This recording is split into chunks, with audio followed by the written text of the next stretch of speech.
हाँ भाई, अपना आज का टॉपिक है विद्युत द्विध्रुव, इलेक्ट्रिक डाइपोल। देखो यार, विद्युत द्विध्रुव क्या होता है? विद्युत द्विध्रुव विद्युत आवेशों के दो ध्रुव हैं, मतलब समान आवेशों के दो ध्रुव हैं।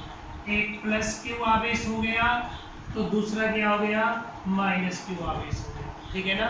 तो यहाँ से देखो, ये दो आवेश हैं, यह भी क्यू यह भी क्यू। दोनों आवेशों के परिमाण क्या है? आपके समान है। दोनों आवेशों के परिमाण समान है और प्रकृति कैसी है? अपोजिट। प्रकृति कैसी है? अपोजिट प्रकृति है, मतलब एक पॉजिटिव है तो दूसरा नेगेटिव। तो विद्युत द्विध्रुव को अपन डिफाइन कर सकते हैं, जब समान परिमाण व विपरीत प्रकृति के आवेश एक दूसरे से अल्प दूरी पर स्थित है। कितनी दूरी पर? अल्प दूरी पर स्थित है, तो एक द्विध्रुव की रचना करते हैं, जिसे क्या कहते हैं? विद्युत द्विध्रुव। समान परिमाण व विपरीत प्रकृति के आवेश एक दूसरे से अल्प दूरी पर स्थित होते हैं, तो एक द्विध्रुव की रचना करते हैं, जिसे क्या कहते हैं? विद्युत द्विध्रुव कहते हैं। कोई प्रॉब्लम थोड़ी है। चले आगे, चलो।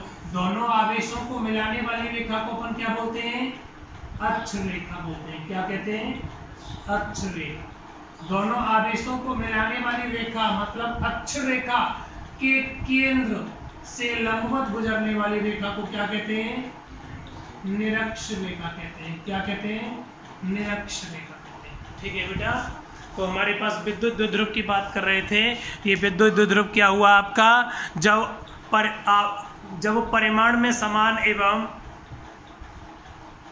विपरीत प्रकृति के आवेश, परिमाण में समान, जब समान परिमाण व विपरीत प्रकृति के आवेश एक दूसरे से अल्प दूरी पर स्थित होते हैं, तो एक द्विध्रुव की उत्पत्ति करते हैं, जिसे क्या कहते हैं? विद्युत द्विध्रुव। ठीक है। यदि यहाँ कंडीशन लागू कर देता हूं मैं, यदि ये जो दो आवेश हैं वो आवेशों का परिमाण, आवेशों का परिमाण क्या है? मतलब ये Q का मान क्या है बेटा आपका? बहुत अधिक है। आवेशों का परिमाण बहुत अधिक है एवं उनके मध्य की दूरी, ये उनके मध्य की दूरी d, मध्य की दूरी, ये मध्य की दूरी का मान कितना है? 0 के लगभग बराबर, मतलब नगण्य है। मतलब ये बोला d टेंड्स टू 0, जो d डिस्टेंस है, दूरी है, वो 0 होने वाली है, लेकिन वास्तव में 0 नहीं है, नगण्य बोल सकता हूं। तो यहाँ आवेशों के परिमाण बहुत अधिक हो जाएं, इन आवेशों के परिमाण अधिक हो जाएं और उनके मध्य की दूरी नगण्य हो जाए, तो द्विध्रुव की रचना होगी। लेकिन उस द्विध्रुव को अपन क्या बोलेंगे? आदर्श, क्या बोलेंगे? आदर्श विद्युत द्विध्रुव। ठीक है बेटा।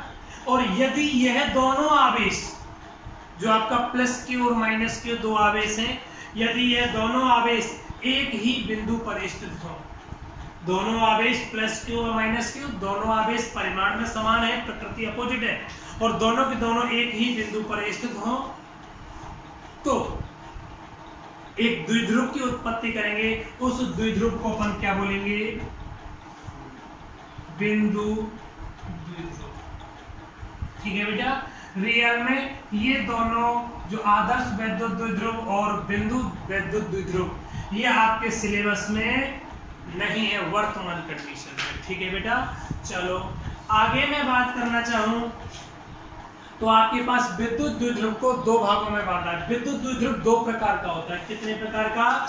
2 प्रकार का होता है। 2 प्रकार कौन कौन से हैं? चलो एक बार देख लेते हैं। पहला एक होता है आपके पास स्थायी विद्युत या वैद्युत द्विध्रुव, स्थायी विद्युत द्विध्रुव, और दूसरा कौन सा होता है? अस्थायी विद्युत द्विध्रुव। ठीक बेटा। Permanent electric dipole. चलो, स्थायी विद्युत द्विध्रुव क्या है? देखो, विद्युत द्विध्रुव में देखा, एक प्लस क्यू आवेश था, दूसरा माइनस क्यू आवेश था। जब समान परिमाण व विपरीत प्रकृति के आवेश एक दूसरे से अल्प दूरी पर स्थायी रूप से स्थापित हो जाते हैं। समान परिमाण व विपरीत प्रकृति के आवेश, समान परिमाण व विपरीत प्रकृति के आवेश एक दूसरे से अल्प दूरी पर स्थायी रूप से स्थापित हो जाते हैं। स्थायी, अब इनको कोई तोड़ने वाला नहीं है। स्थायी रूप से स्थापित हो जाते हैं तो एक द्विध्रुव की रचना करते हैं, जिसे अपन क्या कहते हैं बेटा, स्थायी विद्युत द्विध्रुव। क्या बोलते हैं? स्थायी विद्युत द्विध्रुव। स्थायी विद्युत द्विध्रुव का एग्जांपल अपन बोल सकते हैं NaCl, HCl, H2O, देखो Na+Cl-, स्थायी रूप से स्थापित है NaCl, H+Cl-, H+ और OH-। ये आपके पास में क्या हो जाएंगे बेटा, स्थायी विद्युत द्विध्रुव के एग्जांपल्स हो जाएंगे। कोई दिक्कत? जब समान परिमाण व विपरीत प्रकृति के आवेश एक दूसरे से अल्प दूरी पर स्थायी रूप से स्थापित होते हैं तो एक द्विध्रुव की रचना करते हैं, जिसे क्या कहते हैं, स्थायी विद्युत द्विध्रुव। बेटा इसको समझने के लिए मैं और बोल सकता हूं, example mummy papa. Mummy papa, देखो मम्मी और पापा की, एक को मम्मी समझो एक को पापा समझो, परिमाण में समान, मम्मी पापा की एज लगभग समान होती है नहीं होती? ऐसा थोड़ी है पापा हमारे 20 साल के हैं और मम्मी 80 साल की है, या मम्मी 16 साल की है और पापा 80 साल के। संभव है क्या? हस्बैंड वाइफ लगभग सेम एज की होती है ना, सेम एज के होते हैं, पावर लगभग सेम होगी, तो मैं बोल सकता हूं उनका परिमाण समान है। प्रकृति अपोजिट है, एक आदमी है तो दूसरी लेडीज है, यही तो हो रहा है। स्थायी रूप से स्थापित हो गए भैया। मम्मी पापा की जब शादी हो जाती है तो उनको कोई दूर करने वाला है क्या? है क्या? इसका मतलब वो किसका एग्जांपल हो गया, स्थायी विद्युत द्विध्रुव का। किसका? स्थायी विद्युत द्विध्रुव का। हुआ या नहीं हुआ? जब समान परिमाण व विपरीत प्रकृति के आवेश एक दूसरे से अल्प दूरी पर स्थायी रूप से स्थापित हो जाते हैं तो एक द्विध्रुव की उत्पत्ति करते हैं, जिसे क्या कहते हैं, स्थायी विद्युत द्विध्रुव कहते हैं। ठीक है, एग्जांपल मम्मी पापा, याद रखें मम्मी पापा से समझ आएगा। अच्छा, और ये अस्थायी का एग्जांपल गर्लफ्रेंड बॉयफ्रेंड। अच्छा, गर्लफ्रेंड बॉयफ्रेंड परमानेंट होते हैं क्या? नहीं होते। इसका मतलब क्या है, वो टेम्परेरी। क्या है? टेम्परेरी। तो ये आपके पास में क्या हो गया, टेम्परेरी इलेक्ट्रिक डाइपोल। ठीक, कैसे? देखो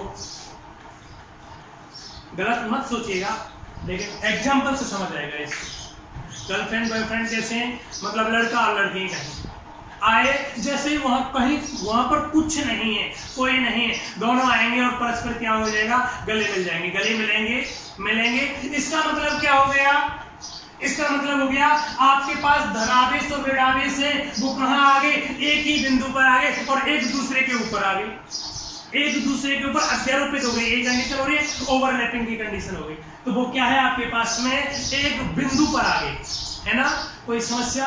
अच्छा, जैसे ही आप सोचो कि वो दोनों गले मिल रहे हैं, अब वहां उनके मम्मी पापा आ जाए या गांव का और कोई आदमी आ जाए, अब बीवी गले मिलेंगे क्या?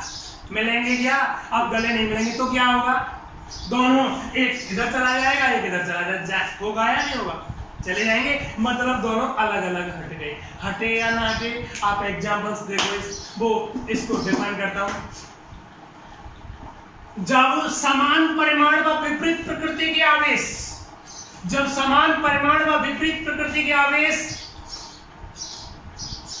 एक ही बिंदु पर एक दूसरे के ऊपर अध्यारोपित होते हैं, एक ही बिंदु पर, ये बिंदु हो गया आपका, ये सोचो ये धनावेश और उसके अंदर कौन घुस गया, ऋणावेश घुस गया। बोलो एक दूसरे के ऊपर हुए या नहीं हुए? जब धनावेश व ऋणावेश के अभ्र का मतलब नाभिक, अभ्र का मतलब नाभिक, अभ्र का मतलब होता है बेटा नाभिक।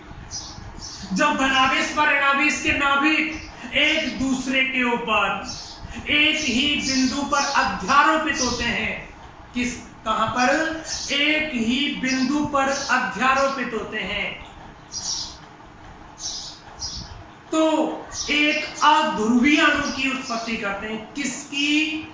अध्रुवीय। इसका मतलब ये कैसा हो गया, अध्रुवीय अणु हो गया, अध्रुवीय अणु। बेटा ये अध्रुवीय अणु या परमाणु, और ये वाला आपका कैसा था, ये जितने भी एग्जांपल्स थे ये कैसे थे आपके पास? ध्रुवीय अणु या परमाणु। ध्रुवीय का मतलब क्या था? वहां पर दो ध्रुव थे, एक प्लस का और दूसरा माइनस का, प्लस माइनस, ये ध्रुवीय अणु थे, है ना। इसके एग्जांपल में मैं क्या बोल सकता हूँ? ध्रुवीय अणु बोल सकता हूँ। चले आगे, इसको मैं क्या बोल रहा हूँ इसके एग्जांपल में? अध्रुवीय अणु। क्या बोल रहा हूँ? यहाँ दो ध्रुव है क्या? धनावेश और ऋणावेश अलग अलग है क्या? नहीं, एक दूसरे के ऊपर क्या है? ओवरलैपिंग हो रहा है ना। चलो, जब इन दोनों अणुओं के ऊपर या अध्रुवीय अणु के ऊपर मैं क्या अप्लाई कर दूं? विद्युत क्षेत्र अप्लाई कर दूं। क्या अप्लाई कर दूं? विद्युत क्षेत्र। यहां देखो, ये कौन है? एक प्लस क्यू आवेश, एक माइनस क्यू आवेश है या नहीं?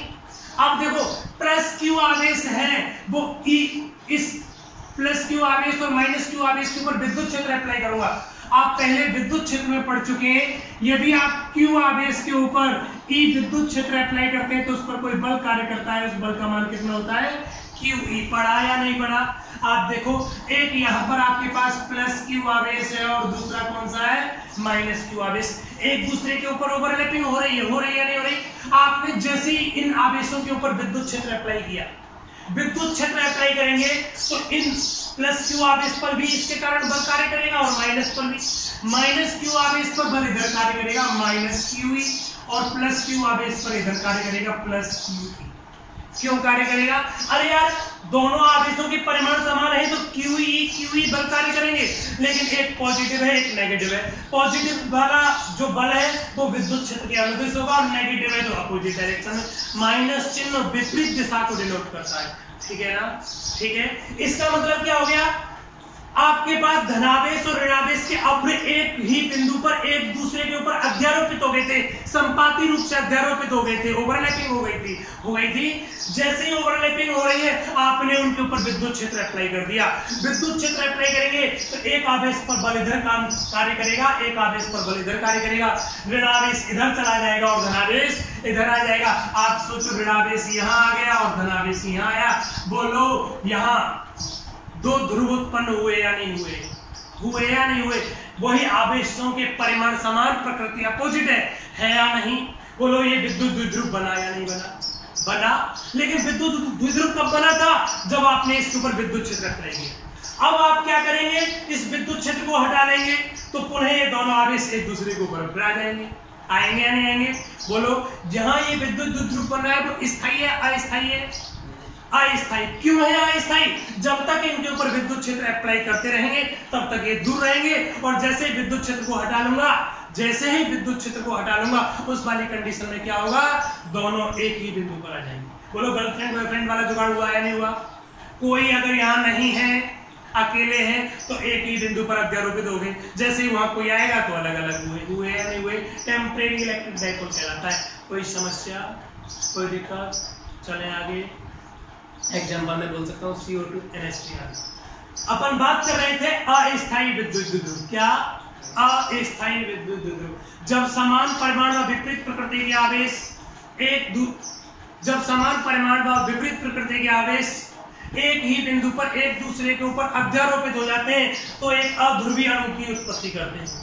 ठीक, जब इस अणु के ऊपर विद्युत क्षेत्र आरोपित किया जाता है तो यह दोनों आवेश परस्पर विपरीत दिशा में जाकर एक दूसरे से अल्प दूरी पर स्थापित हो जाते हैं तो एक द्विध्रुव की उत्पत्ति करते हैं, जिसे क्या कहते हैं? अस्थायी विद्युत द्विध्रुव कहते हैं। क्या कहेंगे बेटा? अस्थायी विद्युत द्विध्रुव कहेंगे। अस्थायी विद्युत द्विध्रुव। ठीक, कोई प्रॉब्लम? खत्म।